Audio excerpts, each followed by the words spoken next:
आज आपण सार्थ श्री ज्ञानेश्वरी अध्याय 1 ओवी क्रमांक 22 या ओवीचा थोडक्यात मतितार्थ पाहणार आहोत। मतितार्थासाठी निवडलेली ओवी आहे, मज हृदयी सद्गुरु जेने तारिलो हा संसार पुरू, म्हणून विशेष अत्यादुरू विवेकावरी।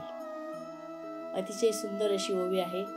या ओवीतून ज्ञानेश्वर माऊली सांगतात, आता माझ्या हृदयामध्ये जे सद्गुरू आहेत त्यांच्या कृपाप्रसादाने मी हा संसाररूपी महासागर सहजच तरून गेलो आहे आणि माझ्या ठिकाणी आत्मिक स्वरूपाचे ज्ञान प्राप्त झाले आहे।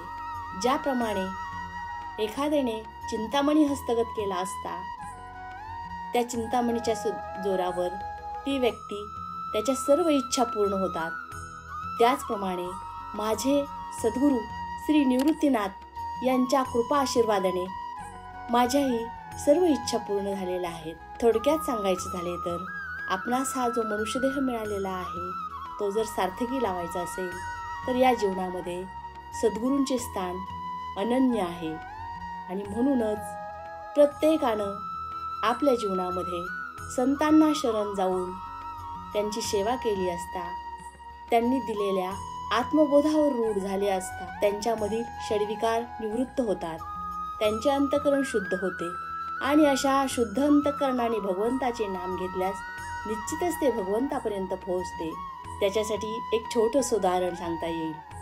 पंढरपुरामध्ये राहणारी जनाबाई आपली दैनंदिने काम करत असताना, दळण दळत असताना, धुणं धुवत असताना भगवंताचं नामस्मरण करत होती आणि साक्षात पांडुरंग तिला दळण दळू लागत होते, तिच्या कामामध्ये मदत करत होते आणि हे सर्व पाहून पंढरपुरातील काही महिला ईर्षेने तिला विचारतात, हे जणे आम्ही दररोज पांडुरंगाला काकड आरतीला पहाटेच उठून जातो, पंचपक्वान्नाचा नैवेद्य ते भगवंतासाठी घेऊन जातो आणि भगवंत आमच्या भेटीला न येता तू दळण दळत असतेस, भांडी घासत असतेस आणि ती कामं करू लागायला तुला साक्षात भगवंत येतात असं का? त्यावर जनाबाई खूप सुंदर उत्तर देते। जनाबाई म्हणते, जणी म्हणे जोडी झाली विठोबाची, दासी नामयाची म्हणून या। थोडक्यात काय, मनुष्य देहामध्ये येऊन जो संतांना शरण जातो, संतांना सद्गुरू मानून त्यांची सेवा करतो, निश्चितच त्याला आत्मिक स्वरूपाचे ज्ञान प्राप्त होते आणि या ज्ञानामुळे त्याचे जीवन सार्थकी लागते। जय जय रामकृष्ण हरी।